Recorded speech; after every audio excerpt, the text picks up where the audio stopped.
Hai, perkenalkan nama saya Kristen dari Prodi Psikologi Kristen, kelas A, NIM 205-2024-0022. Pada pagi hari ini saya akan menjelaskan tentang teori Sigmund Freud. Sigmund Freud lahir pada tanggal 6 Mei 1856 di Freiburg, yang terletak di Kerajaan Austria. Sekarang berganti nama menjadi Republik Ceko. Sigmund Freud adalah anak dari ayah Jacob Freud dan ibu Amelia Natasha. Sigmund Freud memiliki 5 bersaudara, yaitu Rosa, Mary, Adolphine, Paula, dan Alexander. Sejak kecil, Sigmund Freud sudah menunjukkan potensi besar sebagai ilmuwan. Di usianya yang ke-9 tahun, dirinya memasuki sekolah menengah pertama bernama Les der Kommunal Religie Institut dan dianggap sebagai salah satu siswa paling berbakat di angkatannya. Sigmund Freud sejak kecil juga suka membaca buku dan menyukai literatur dirinya. Diketahui menguasai dengan lancar setidaknya 8 bahasa Eropa seperti bahasa Inggris, bahasa Jerman, bahasa Prancis, bahasa Spanyol, bahasa Italia, bahasa Ibrani, bahasa Latin, dan juga bahasa Yunani. Ketika ia memasuki usia yang ke-17 tahun, Sigmund Freud melanjutkan jenjang pendidikannya di Universitas Wiener. Mulanya Sigmund Freud ingin memasuki fakultas hukum dan mempelajari ilmu hukum. Namun pada akhirnya dirinya memutuskan untuk masuk ke fakultas kesehatan dan mempelajari psikologi, filosofi, dan juga zoologi. Hal yang menarik perhatian Sigmund Freud terhadap ilmu psikologi bermula ketika dirinya mempelajari otak manusia dan masa kehidupannya di bawah arahan psikologis Ernst Rush. Setelah sempat harus mengikuti wajib militer pada tahun 1879, Sigmund Freud lulus dari universitas pada tahun 1881 dengan gelar Doctor of Medicine. Setelah lulus, Sigmund Freud memulai karirnya sebagai peneliti anatomi ilmuwan manusia di Rumah Sakit Umum Wiener. Penelitiannya membuahkan hasil, dan Sigmund Freud berhasil mempublikasikan hasil temuannya tersebut dan melanjutkan penelitian lain di rumah sakit tersebut. Setelah itu, Sigmund Freud memutuskan menikah dengan wanita asal Jerman bernama Martha Brenner. Martha merupakan cucu dari C. Frabi, yaitu sosok pemimpin Yahudi bernama Isaac Brenner. Dalam pernikahannya, keduanya dikaruniai 6 orang anak, yang masing-masing bernama Medlid, Zane, Martin, Oliver, Ernst, Sophie, dan Aina. Keluarga ini tinggal di sebuah apartemen di daerah Innerstein, Wiener, Austria, dan pernikahan pasangan ini terbilang harmonis dan berjalan hingga akhir hayat. Di usianya yang ke-24 tahun, Sigmund Freud mulai menjadi perokok aktif dengan dalih bahwa rokok dapat meningkatkan kinerja otaknya ketika melakukan penelitian. Meskipun sudah diingatkan terkait bahaya dari rokok lewat keluarga dan orang-orang terdekatnya, Sigmund Freud tetap bergeming dan melanjutkan hobi barunya tersebut. Setelah itu, kebiasaan merokok Sigmund Freud dan fakta bahwa dirinya kerap mengabaikan saran dari keluarga dan teman untuk berhenti merokok akhirnya membawa dampak buruk bagi dirinya. Tahun 1923, Sigmund Freud didiagnosis mengidap kanker mulut karena kebiasaannya ini.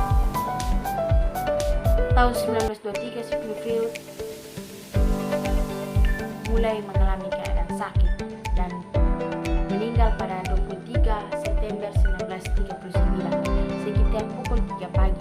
Jasadnya kemudian dikremasi 3 hari setelah pengumuman kematiannya ke publik, dan dengan demikian berakhir sudah perjalanan hidup salah satu psikolog paling berpengaruh di bidang ilmu psikologi. Dasar teori psikoanalisis Sigmund Freud: peran penting dari ketidaksadaran beserta insting-insting seks dan agresif yang ada di dalamnya dalam pengaturan tingkah laku menjadi karya atau temuan monumental Freud. Sistematik yang dipakai Freud dalam mendeskripsikan kepribadian menjadi 3 pokok, yaitu struktur kepribadian, dinamika kepribadian, dan perkembangan kepribadian. Struktur kepribadian kehidupan jiwa memiliki 3 tingkat kesadaran: sadar, prasadar, dan tak sadar. Pada tahun 1923, Freud mengenalkan 3 model struktural yang lain, yakni id, ego, dan superego. Struktur baru ini tidak mengganti struktur lama, tetapi melengkapi atau menyempurnakan gambaran mental pertama dalam fungsi Sadar. Tingkat kesadaran yang berisi semua hal yang kita cermati pada saat tertentu. Menurut Freud, hanya sebagian kecil saja dari kehidupan kita. Persepsi perasaan dan ingatan yang masuk ke kesadaran. Prasadar. Prasadar disebut juga ingatan siap, yakni tingkat kesadaran yang menjadi jembatan antara sadar dan prasadar. Pengalaman yang ditinggal oleh perhatian semula disadari tetapi kemudian tidak lagi dicermati akan ditekan dan pindah ke daerah prasadar. Tak sadar. Tak sadar adalah bagian yang paling dalam dari struktur kesadaran yang menurut Freud merupakan bagian terpenting dari jiwa manusia. Secara khusus Freud membuktikan bahwa kesadaran bukanlah abstraksi hipotetik, tetapi itu adalah kenyataan empirik. Ketidaksadaran itu berisi insting, impuls, dan reflex yang dibawa sejak lahir dan pengalaman traumatik biasanya pada masa anak-anak yang ditekan oleh kesadaran dipindah ke daerah prasadar. Yang kedua, struktur wilayah kepikiran. Yang pertama, id. Id adalah sistem kepribadian yang asli dibawa sejak lahir. Dari id ini kemudian akan muncul ego dan superego. Saat dilahirkan, ia berisi sebuah aspek psikologi yang diturunkan seperti insting, impuls, dan reflex. Id berada dan beroperasi dalam daerah tak sadar, mewakili subjektivitas yang tidak pernah disadari sepanjang usia. Id berhubungan erat dengan proses fisik untuk mendapatkan energi psikis yang digunakan untuk mengoperasikan sistem dan struktur kepribadian lainnya. Id beroperasi berdasarkan prinsip kenikmatan, yaitu berusaha memperoleh kenikmatan dan menghindari rasa sakit. Yang pertama, A. Tindakan refleks adalah reaksi otomatis yang dibawa sejak lahir seperti mengejamkan mata, dipakai untuk menangani pemuasan rasa sederhana dan biasanya segera dapat dilakukan. Yang kedua, proses primer adalah reaksi membayangkan atau menghayal sesuatu yang dapat mengurangi atau menghilangkan tegangan, dipakai untuk menangani stimulus kompleks seperti bayi yang lapar membayangkan makanan atau putik ibunya. It hanya mampu membayangkan sesuatu tanpa mampu membedakan khayalan itu dengan kenyataan yang benar-benar memuaskan kebutuhan. It tidak mampu menilai atau membedakan benar-benar salah, tidak tahu moral, alasan ini yang kemudian membuat it memunculkan ego. Ego berkembang dari it agar mampu menangani realitas sehingga ego beroperasi mengikuti prinsip realita. Usaha memperoleh kepuasan ditutup it dengan mencegah terjadinya tegangan baru atau menunda kenikmatan sampai ditemukan objek yang nyata dapat memuaskan kebutuhan.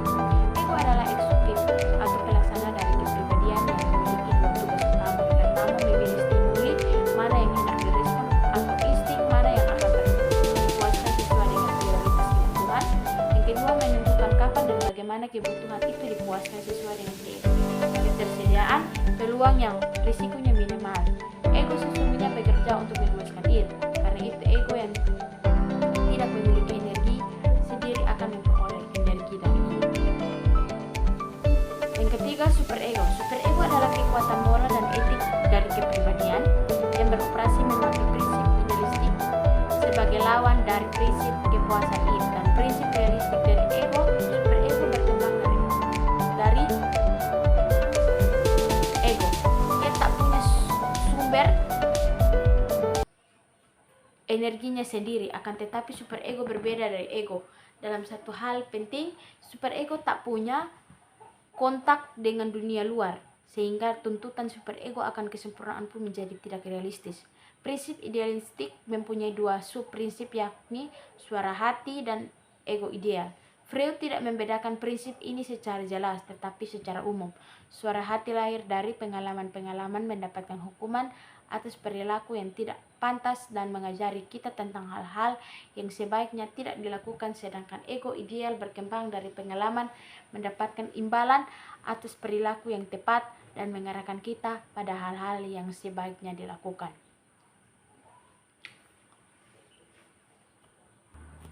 Superego bersifat non-rasional. Dalam menuntut kesempurnaan, menghukum dengan keras kesalahan ego, baik yang telah dilakukan maupun baru. Dalam pikiran, ada 3 fungsi superego. Yang pertama, mendorong ego menggantikan tujuan realistik dengan tujuan. Yang kedua, merintangi impuls it, terutama impuls seksual dan agresif yang bertentangan dengan standar nilai masyarakat. Yang ketiga, mengejar kesempurnaan. Dinamika kepribadian dalam dinamika. Freud menjelaskan tentang adanya tenaga pendorong dan tenaga penekan. Kateksis adalah pemakaian energi fisik yang dilakukan oleh id untuk suatu objek tertentu untuk memuaskan suatu naluri, sedangkan anti-ateksis adalah penggunaan energi psikis yang berasal dari id untuk menekan atau mencegah agar id tidak memunculkan naluri-naluri yang tidak bijaksana dan destruktif. Tingkat kehidupan mental dan wilayah pikiran mengacu pada struktur atau komposisi kepribadian, sehingga Freud mengusulkan sebuah dinamika atau prinsip motivasional untuk menerangkan kekuatan-kekuatan yang mendorong tindakan manusia. Yang pertama, insting sebagai energi psikis. Insting adalah perwujudan psikologi dari kebutuhan tubuh yang menuntut pemuasan. Misalnya, insting lapar berasal dari kebutuhan tubuh secara fisiologis sebagai kekurangan nutrisi dan secara psikologis dalam bentuk keinginan makan. Yang kedua, sumber insting. Yang kedua, sumber insting adalah kondisi jasmania atau kebutuhan. Yang B, tujuan insting adalah menghilangkan rangsangan kejasmanian sehingga ketidakenakan yang timbul karena adanya tegangan yang disebabkan oleh meningkatnya energi dapat ditiadakan. Yang ketiga, objek insting adalah segala aktivitas yang menjadi perantara keinginan dan terpenuhinya keinginan itu. Yang keempat, pendorong atau penggerak insting adalah kekuatan insting itu yang tergantung kepada intensitas besar kecilnya kebutuhan. Misalnya, makin lapar orang sampai batas tertentu, penggerak insting makan makin besar. Jenis-jenis insting. Insting hidup. Insting hidup disebut dengan eros, adalah dorongan yang menjamin survival dan reproduksi seperti lapar, haus, dan seks. Bentuk energi yang dipakai oleh insting hidup itu disebut libido. Walaupun Freud mengakui adanya bermacam-macam bentuk insting hidup, namun dalam kenyataan yang paling diutamakan adalah insting seksual, terutama pada masa permulaan sampai kira-kira tahun 1920. Pada itu sebenarnya insting seksual bukanlah hanya untuk satu insting saja, melainkan sekumpulan insting-insting karena ada bermacam-macam kebutuhan jasmania yang menimbulkan keinginan-keinginan erotis. Yang kedua, insting mati. Insting mati disebut juga insting merusak. Insting ini berfungsi kurang jelas jika dibandingkan dengan insting hidup karena tidak begitu dikenal, akan tetapi adalah suatu kenyataan yang tak dapat dipungkiri bahwa tiap orang itu pada akhirnya akan mati juga. Inilah yang menyebabkan Freud merumuskan bahwa tujuan semua hidup adalah mati. 1920, suatu derivitas insting mati yang terpenting adalah dorongan agresif. Sifat agresif adalah perusakan diri yang diubah dengan objek substitusi. Yang ketiga, kecemasan. Kecemasan adalah variabel tentang penting dari hampir semua teori kepribadian. Kecemasan sebagai dampak dari konflik yang menjadi bagian kehidupan yang tak terhindarkan dipandang sebagai komponen dinamika kepribadian yang utama. Kecemasan adalah fungsi ego untuk memperingatkan individu tentang kemungkinan datangnya suatu bahaya sehingga dapat disiapkan reaksi adaptif yang sesuai. Ada 3 kecemasan yang dialami. Yang pertama, kecemasan realistis adalah takut kepada bahaya yang nyata ada di luar. Kecemasan ini menjadi asal mualas timbulnya kecemasan neuritis dan kecemasan moral. Yang kedua, kecemasan neuritis adalah ketakutan terhadap hukum yang bakal diterima dari orang tua atau figur penguasa lainnya. Kalau seorang memuaskan insting dengan caranya sendiri yang diyakininya bakal menuai hukuman. Hukum belum tentu diterimanya karena orang tua belum tentu mengetahui pelanggaran yang dilakukannya. Dan misalnya orang tua mengetahui juga belum tentu menjatuhkan hukuman. Jadi hukuman dan figur memberi hukuman dalam kecemasan neuritis bersifat khayalan. Kecemasan moral adalah kecemasan kata hati. Kecemasan ini timbul ketika orang melanggar standar nilai orang tua. Kecemasan moral dan kecemasan neurotis tampak mirip tetapi memiliki perbedaan prinsip, yakni tingkat kontrol ego pada kecemasan moral yang tetap rasional dalam memikirkan Masalahnya sedang pada kecemasan neuritis, orang dalam keadaan distres terkadang panik sehingga mereka tidak dapat berpikir jelas. Mekanisme pertahanan ego. Freud mengartikan mekanisme pertahanan ego sebagai strategi yang digunakan individu untuk mencegah kemunculan terbuka dari dorongan-dorongan id maupun untuk menghadapi tekanan superego atas ego dengan tujuan agar kecemasan bisa dikurangi atau diredakan. Menurut Freud, mekanisme pertahanan ego itu adalah mekanisme yang rumit dan banyak macamnya. Adapun mekanisme banyak dipakai dalam kehidupan sehari-hari ada 7 macam, yaitu identifikasi, pemindahan reaksi kompromi, C. represi, D. fiksasi dan regresi, E. proyeksi, F. introyeksi, G. pembentukan reaksi. Yang kelima, perkembangan kepribadian. Freud membagi perkembangan kepribadian menjadi 3 tahapan, yakni tahap infantil, tahap laten, dan tahap genital.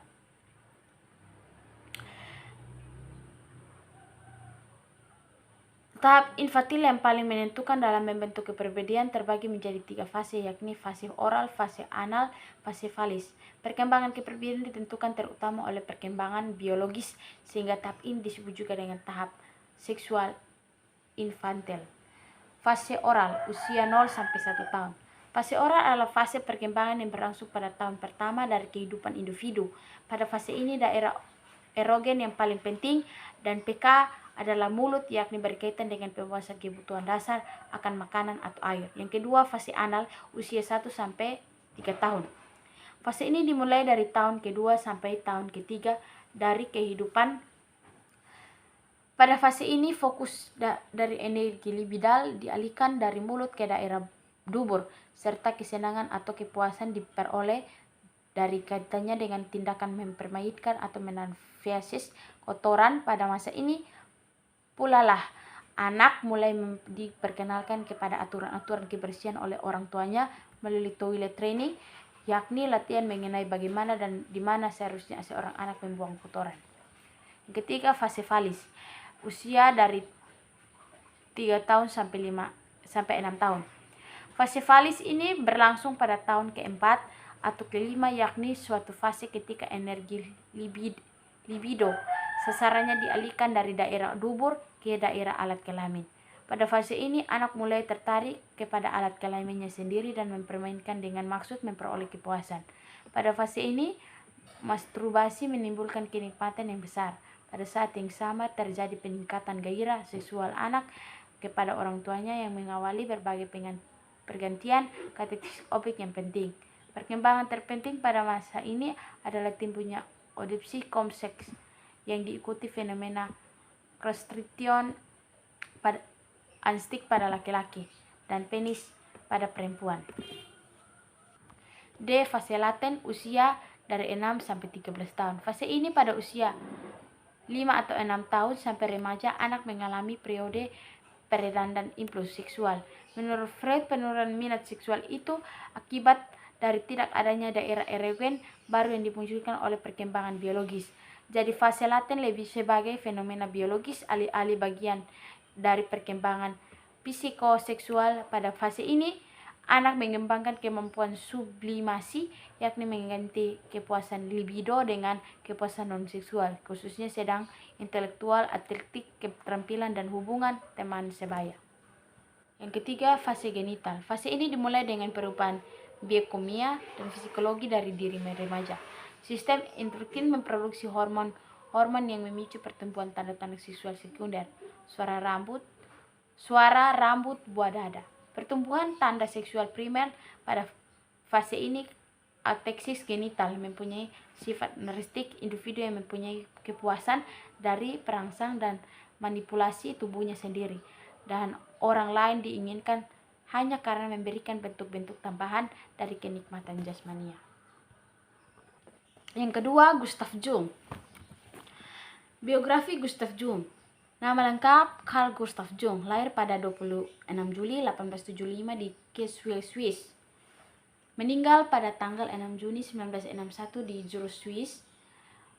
Usia 85 tahun, kebangsaan Swiss. Latar belakang keluarga. Ayah dari Gustav Jung, pastor Protestan Paul Axel Jung. Ibu Emilia Jung bersejarah dalam mempengaruhi kepribadian Jung. Lingkungan keluarga religius dan intelektual, anak tunggal dengan kondisi keluarga berkecukupan. Pendidikan dari Gustav Jung. Sekolah dasar di Basel, studi kedokteran di Universitas Basel,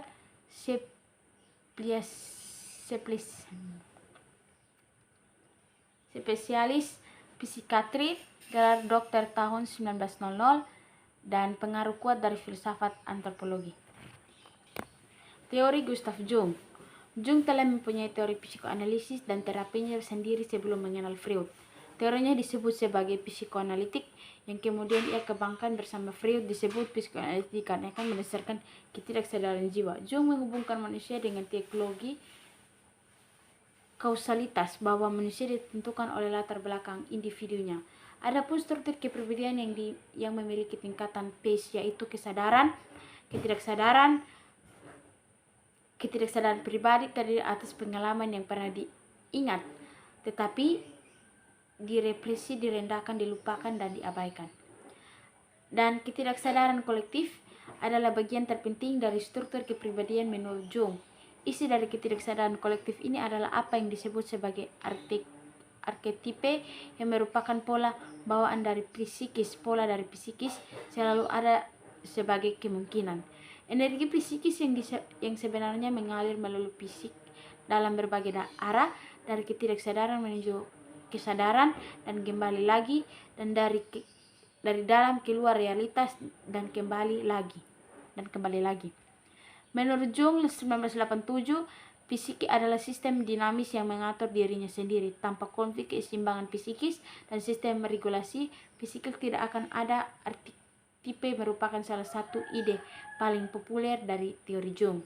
Archetype adalah bentuk tidak langsung dari komponen struktur insting yang hanya dapat disimpulkan melalui bayangan visual atau bahasa. Archetype sendiri memberikan sebuah gambaran atau gagasan visi dalam kehidupan akan situasi tertentu sehingga mempengaruhi fungsi kepribadian manusia yang terbentuk secara baik. Bentuk archetype adalah teori yang Jung mencakup pesona topeng yang dipakai individu sebagai tanggapan terhadap tuntutan tradisi masyarakat dan kebutuhan arketipikal sendiri. Anemina dan Aminus. Adalah anemina archetype elemen feminim pada pria, sedangkan Animinus adalah archetype elemen maskulin pada wanita. Self, suatu archetype yang menunjukkan perjuangan manusia untuk bersatu serta ekstrovert dan introvert. Yang ketiga, Alfred Adler. Biografi Alfred Adler. Adler adalah anak kedua dari 6 bersaudara yang lahir dari keluarga Yahudi di pinggiran Wina. Ia lahir pada tanggal 7 Februari 1870. Adler menderita raktihis, mengalami kejang pada glotis, dan kemudian pada usia 4 tahun ia terserang radang paru-paru yang membuatnya hampir meninggal.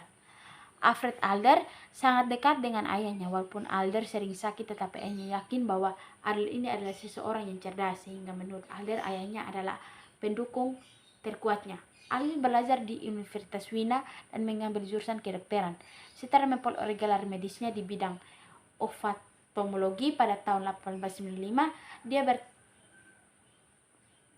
bertemu dengan seorang perempuan bernama Raisa Timothy Epstein dan mereka menikah pada tahun 1897. Alfred Adler bertemu dengan Sigmund Freud pada tahun 1899 karena antusias terhadap psikoanalisis dan psikologi membuatnya menjadi presiden utama dari Asosiasi Psikoanalisis di kota.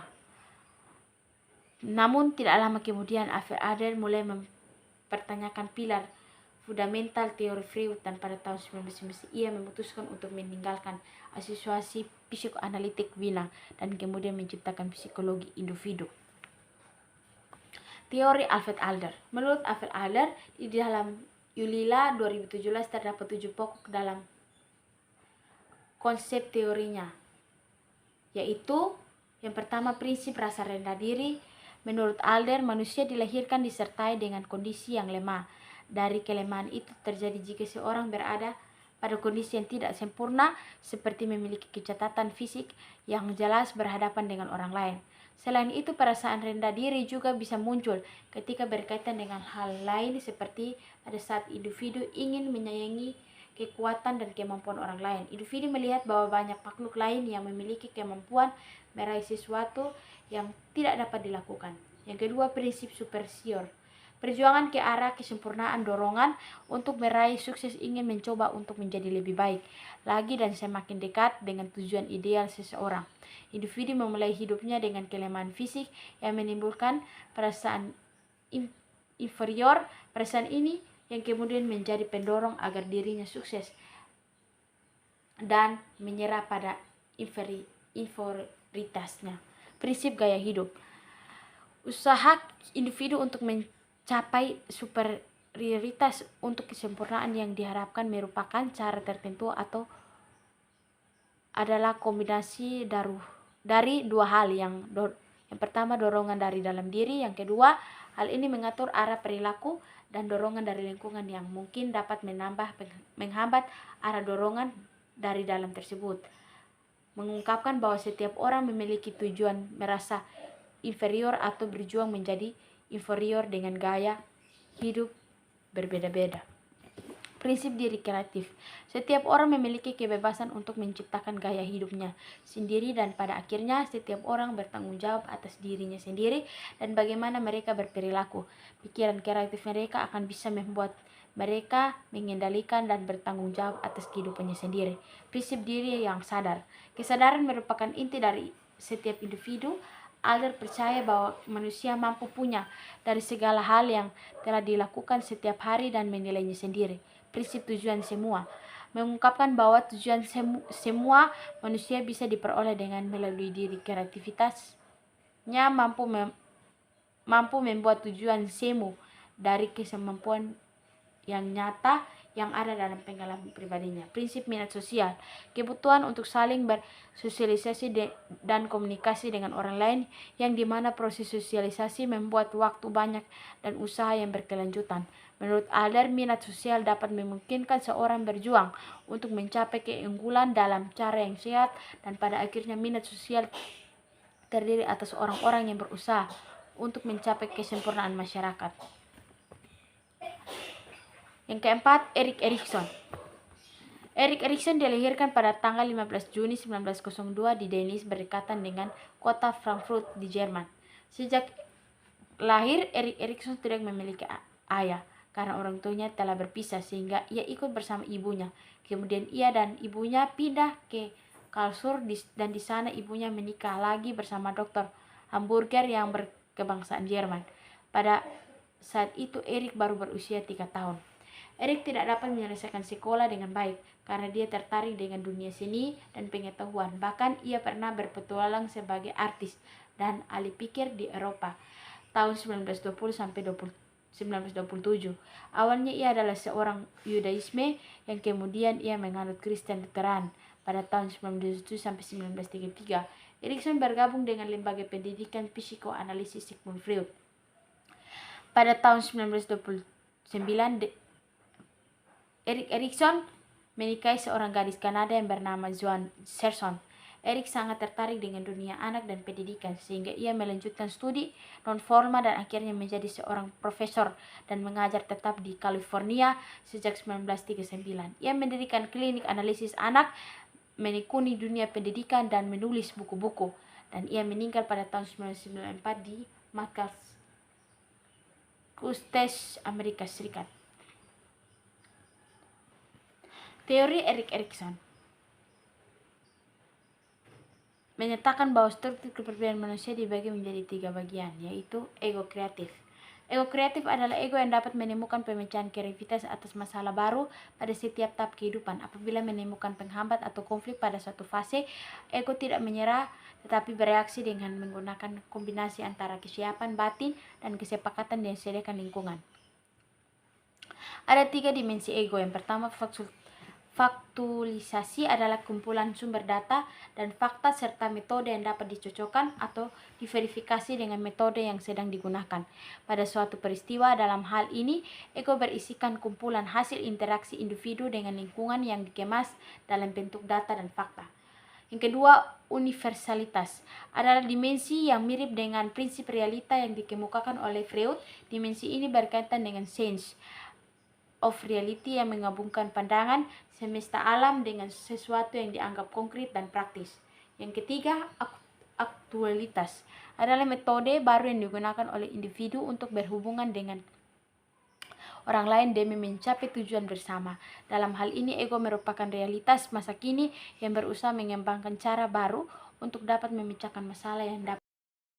Tiga aspek dari Erik Erikson. Body ego merupakan suatu pengalaman individu terkait dengan tubuh atau fisiknya sendiri. Individu cenderung akan melihat fisiknya berbeda dengan fisik tubuh orang lain.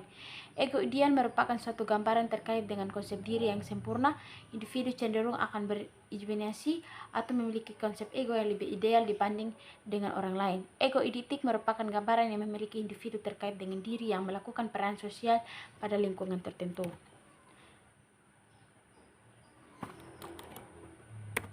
Ego otonomi fungsional. Ego otonomi fungsional adalah ego yang berfokus pada penyesuaian ego terhadap realita, contohnya yaitu hubungan ibu dan anak. Meskipun Erikson berpendapat dengan Freud mengenai hubungan ibu dan anak mampu mempengaruhi serta menjadi hal yang terpenting dari perkembangan kepribadian anak, tetapi Erik Erikson tidak membatasi teori hubungan id dalam bentuk usaha memuaskan kebutuhan id dan ego.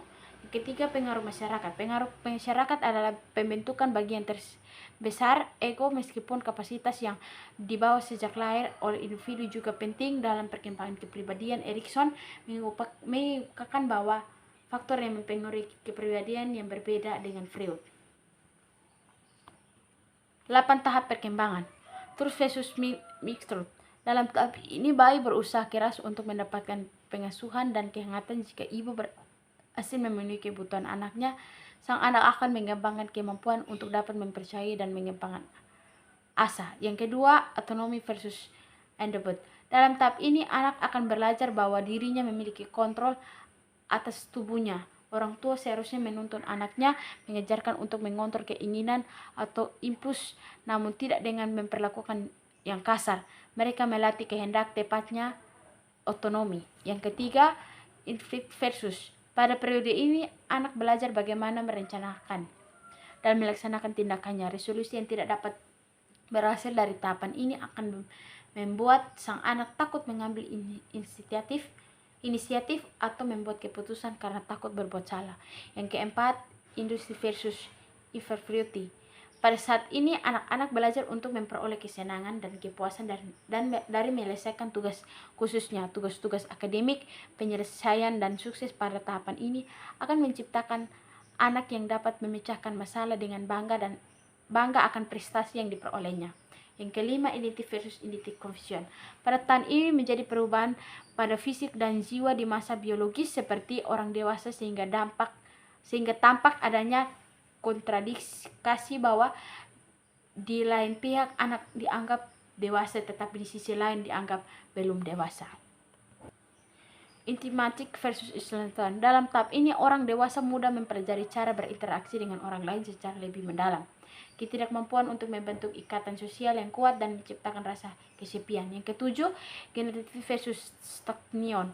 Pada tahap ini, individu memberikan sesuatu pada dunia sebagai balasan dari apa yang telah dunia berikan untuk dirinya. Juga melakukan sesuatu yang dapat memastikan kelangsungan generasi penerus di masa depan. Yang kedelapan, yang terakhir, pada tahap usia lanjut ini, mereka juga dapat mengingat kembali masa lalu dan melihat makna, ketentraman dan integritas. Refleksi ke masa lalu itu terasa menyenangkan dan pencarian saat ini adalah untuk mengintegrasikan tujuan hidup yang telah dikejar selama bertahun-tahun. Sekian dan terima kasih dari presentasi saya. Apakah ada komentar dan tanggapan dari teman-teman? Saya persilakan. Bye, shalom.